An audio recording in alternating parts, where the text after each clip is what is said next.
This is Walt Disney World Today. Give us 5 minutes and we'll give you the world. It's Wednesday, September 20th, 2006, and this is episode 155 of Walt Disney World Today. I'm your host, Matt Hochberg from MGMstudios.org. On the panel today is just Len Testa of the Unofficial Guide to Walt Disney World. Welcome, Len. How's it going, Matt?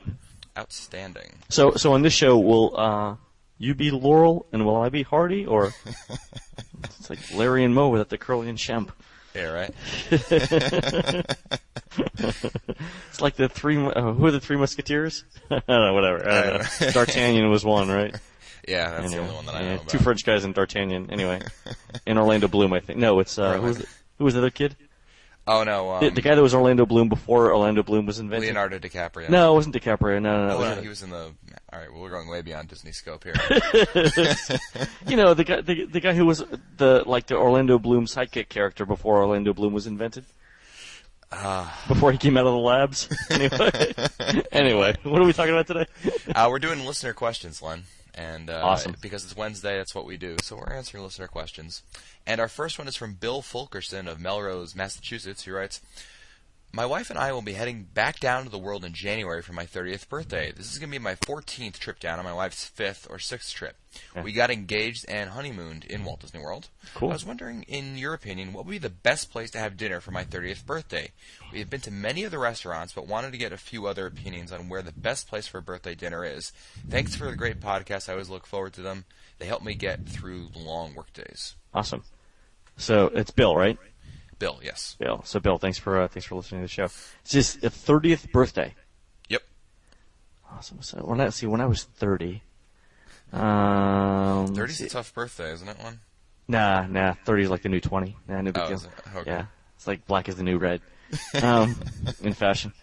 If 30, yeah, it's tough to say because Bill didn't say whether he, like the rest of us, prefers the sort of quiet, sedate birthday surrounded by a few close family and friends, or the sort of birthday that gets you on Cops. Because I really have two different recommendations there.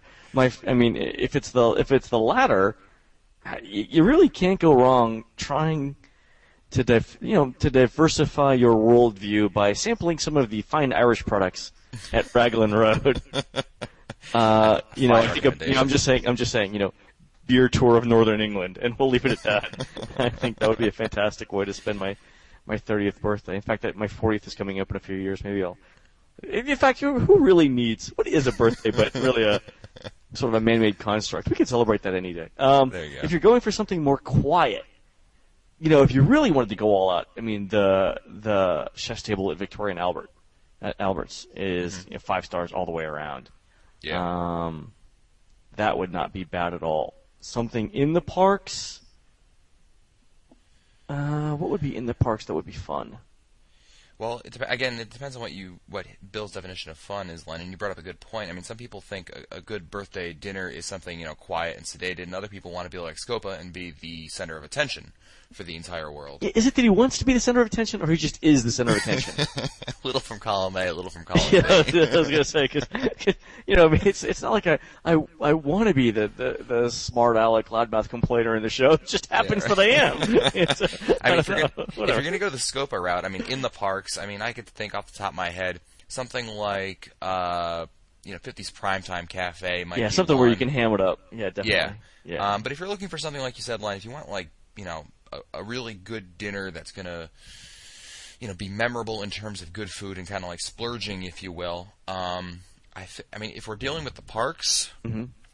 Yeah, parks aren't really like special dining experiences as far as I like your suggestion of 50s. Yeah, if you want to go the other route, I think maybe Hollywood and Hollywood Brown Derby. Oh, the Brown Derby, yeah, might be a good option. Yeah, you can eat dessert and look at the Karen Carpenter portrait as you do it. God, go ahead.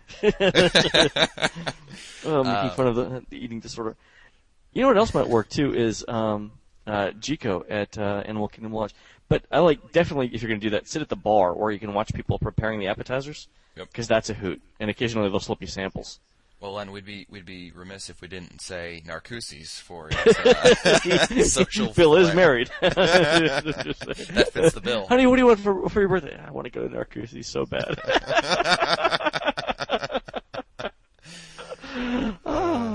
Good. We got our obligatory Narcoossee's reference into this show. Oh, great.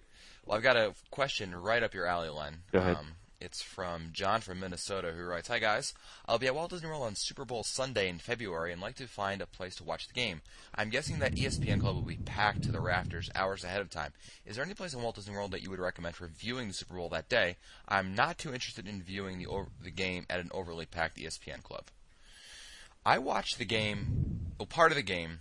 I was staying at Port Orleans French Quarter, which is not resort. Oh, yeah, I know where you're going with this, yeah. And they had actually a bunch of Steelers and Seahawks fans, and they set up a TV in the. If you're in French Quarter, there's the food court, but next to the food court, there's like a glorified lounge, if you will, whose name escapes me. And that was a pretty interesting place to watch it. Len, do you have any recommendations for watching? I was going to say exactly the same thing. If you're in the resort, there's going to be typically a bar at the resort, and that's going to be relatively uncrowded. What's the name of the place in the Port Orleans, though? I know exactly what you're talking about. It's like the little... Yeah, it's like they have a kind of, I want to call it a piano bar, because I know they have a piano, but I don't necessarily want to label it that. What about All Star Sports? Now that I think about it, they have that huge TV in the back of the food court. Yeah, you could do that too, and the All Stars. But what are you going to get in terms of food there? Yeah, no, it's not like you can get appetizers or beer. I mean, you can get beer, but you're not going to get. Ideally you want. And I've actually been to in Port Orleans. They actually make a decent buffalo chicken wing. I've actually had them there. Really? Yeah, I mean it's not great, but it didn't suck either. Yeah. So yeah. Yeah, well, I mean, after a few beers, it all kind of tastes the same anyway. Woo! I'm trying to look it up quickly on the website over here. The Scat Cat Club. Yeah, and what's the other one in the other Port Orleans resort? That would be... Because I didn't go to the Scat Cat. Oh, Muddy Rivers Pool Bar. Muddy Rivers, okay. Yeah, no, that's the pool bar, no. Oh, pool bar. What am I saying? I just saw a bar. River Roost? Is that? Oh, yeah, that's the one, the lounge. Yeah. Yeah. So I've been there. That's not bad. Yeah, I've been to the Scat Cat Club, which is nice. I mean, you got, God, no, but... They have appetizers and... Yeah, and that's what you want. You want finger food when you're watching the game. And it wasn't crowded at all. I was there, and there were a lot of... way too many Lentesta clones of the Steeler variety. I'm just saying that watching the Steelers win the Super Bowl was one of the most edifying experiences of my life. One of the most... filled me with an inexpressible amount of joy. It was to the point where we lost, to Jacksonville earlier this week. It's okay. Do you know why it's okay? Because the Steelers won the Super Bowl. I wake up every morning going. Honestly, one of the things I do in my little mental checklist when I wake up in the morning, I'm not looking forward to doing whatever it is I'm supposed to be doing that day, is go through the quick checklist. The Steelers just win the Super Bowl, so all right, it's going to be okay. Well, banners fly forever, Len. I'm good for at least a couple of years. There you go. All right. Our next email is from R. Gaines, who writes, when do the decorations go up at the Grand Floridian? Will they be up at all before Thanksgiving? I've seen a schedule of what resorts will be decorated on what date, but I cannot find it now. We will be there the Tuesday before Thanksgiving until the Saturday after. My guess is that it does go up because, and I'm going to tell you why, because at MGM, the park, talk about what they do like the 13th, don't they? Yeah, they're going up. I mean, second week. Yeah, I believe it is the 13th. Let me just verify that. But if they're putting up that early, November 13th, odds are they're going to go up all around Walt Disney World around that time. So they're already putting up the Osborne lights as we speak at the studios, which is kind of absurd. Yeah, it's a little scary. I know that they start the general decorations in the park like a second week of November, and my guess is that by Thanksgiving, gotta be up. Yeah, I'd be very, very, very surprised. Well, speaking of the studios, Phil DeLucia of White Plains, New York, writes, according to MGMstudios.org, the Rock and Roller Coaster will be closed from January 7th through February 11th, 2007. Thanks for the plug, Phil. There is no mention of this at DisneyWorld.com. I also see that Splash Mountain will close in January as well, reported at all ears and confirmed at DisneyWorld.com. How concrete is the information on the Rock and Roller Coaster since the official website doesn't mention any rehab? Well, Phil, I guess this is a question for me, Len, huh? Definitely, but I'll throw in my 2 cents about the accuracy of the Disney World website if you like. Well, I'll tell you that I first heard this information from a cast member who worked at Coaster, and I didn't say anything about it. And then I read about it actually on Mark Goldhaber's Walt Disney World update about a couple weeks ago, and once I got 2 sources, I thought, okay, that's good. And now I see Intercut reported it and a few different sources. And Len, I'm sure you can tell Phil exactly what you think of Disney World's ability to keep up-to-date information on their website. All right, so then I'm not saying that touringplans.com is much more up-to-date because it's extremely difficult to keep up with the day-to-day stuff, but the Disney World website is probably last on my list of things that I would check. Oh, absolutely. And it's just, and it's not that they don't have good intentions and or that they're skilled or anything like that. It's just that they're a huge company, and huge companies don't move that quickly. So it's not like they've got somebody, direct line from the cast members to the website, get maintenance people.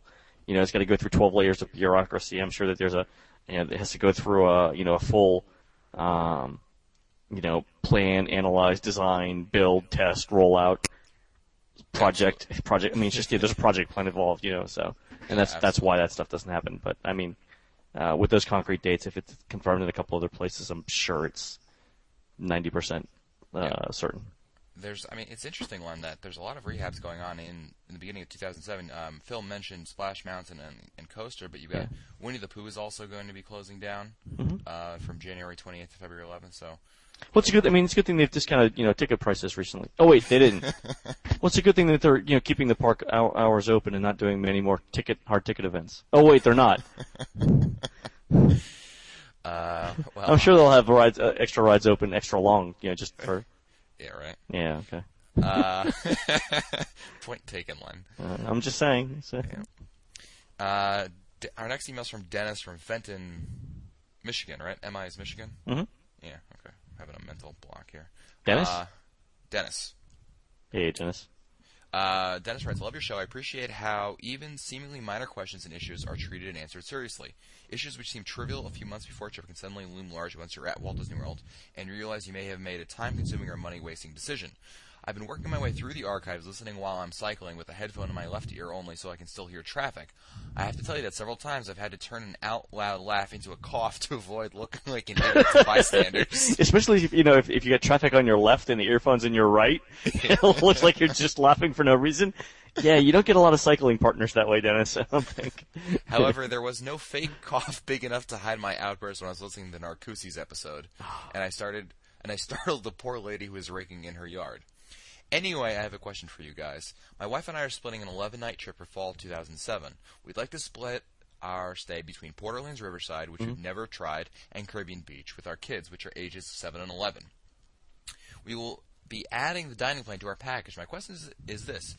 Will the dining plan credits carry over when we move from Port Orleans to Caribbean Beach, or will we have to make sure that we use them all by the end of the Port Orleans checkout day and then start with a clean slate for the Caribbean Beach portion of our vacation? Yeah, I don't think it'll carry over. Really? No, I don't. Unless Disney has some way of linking that. My guess is if it's 2 different reservations, then it's 2 different reservations is two different dining plans. Now the interesting thing is they'll have to buy 2 different sets of tickets too. That's an interesting point. I never thought about that.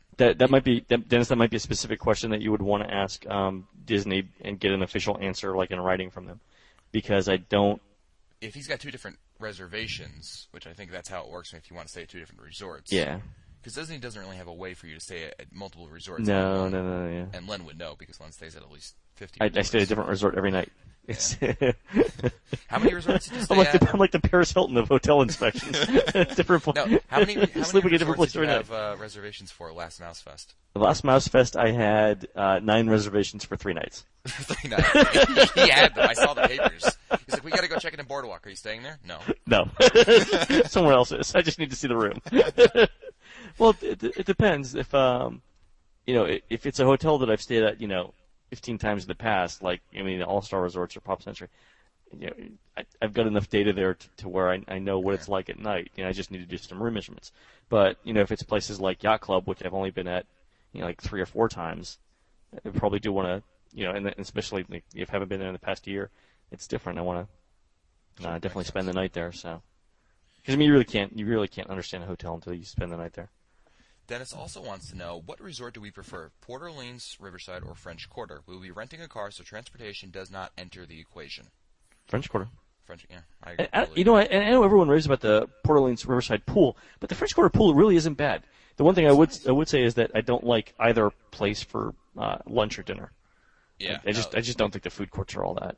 No, but I like the pool at French Quarter. It's got a slide. It's rather large. The resort is puny, so I mean it's never a far walk from anything. You can't go wrong staying there, I don't think. No, yeah, especially with a car. Yeah, absolutely. Then you don't have to deal with the bus transportation, which is by far the worst, and that's just relative.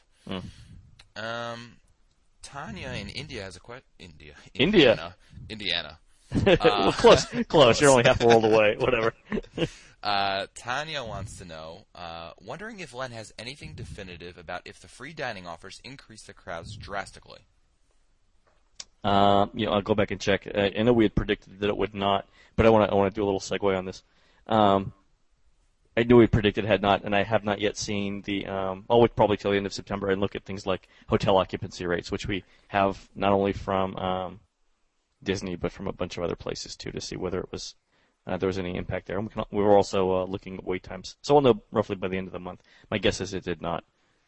The interesting thing is I got this email. A related thing about crowds is I got this email earlier in the week from someone who had asking about Pop Warner in December and whether it was better than going in September. And apparently I'd answered the similar question from the same folks back in like June, and I said that December was probably be better than September. And I don't know whether if I said it in my original email, but I gave a number of reasons why, including things like hurricane season and whatnot in September that isn't in December. Well, it turns out that the week that I gave them in December was the week of Pop Warner Championships, and so the Pop Warner Championships involves something like 64 football teams with like somewhere between 10 and 20 players each, plus their families. I'm assuming their families go, but then like 300 or 400 cheerleading squads. So if you do the math and you assume a bunch of worst-case scenarios, it could be like 20,000 people. Therefore, no, I don't think it really is 20,000 people there. 'Cause number one, I don't think all the cheerleaders show up. Number two, I don't think they all bring two parents and a kid. Number three, I don't think they all go to the parks for any significant amount of time or even stay the entire time. Right? They might do the competition and leave. Right. So but if you look at the worst, so I don't think the worst case scenario is that bad. The interesting thing that I didn't answer my question to this reader was there happens to be there's usually a really large motorsport convention in the first week of December. Also, it's like the International Performance Motorsport Convention, which draws like 40,000 people to Orlando. So it's really interesting if you look at the hotel occupancy rates for like late November and early December up to about mid-December. It's like 50% occupancy, 55% occupancy, 50% occupancy, 70% occupancy, and 75% occupancy this 1 week during Pop Warner and this International Motorsports Convention. Then it drops down to like 42%, the third week of December. So I mean, there's just so many factors that go into those things besides the dining plan and besides this one thing. Well, you've always said, Len, if free dining doubled their hotel, they'd be handing out free food all the time. Yeah, they'd be doing it all the time. Yeah, and they don't. And then there are a couple of follow-ups to that. I mean, number one, they don't do it because they don't have to, right? You can charge for it. But I would expect that you would see much more activity, and especially around the discount dining stuff, if it really was truly a big impact to the bottom line. I mean, just to put it in perspective, Disney's own 8K filing for the happiest celebration on Earth said that it increased attendance somewhere between 5 and 10%, and that was a year-long, multi-million-dollar, many tens of millions of dollars in marketing dollars spent on stuff like that. This is free dining; it's not going to have that kind of impact. Yep. So. Great. Well, that's it for us today. If you want to find older episodes, read our show notes, or send us your comments, visit us online at www.wdwtoday.com. For Len Testa, Mike Scopa, and Mike Newell, I'm Matt Hodgeberg. We'll see you on the next show. We're still including them in the show notes? Jeez. Cut our losses, man. Slackers. Yeah, exactly.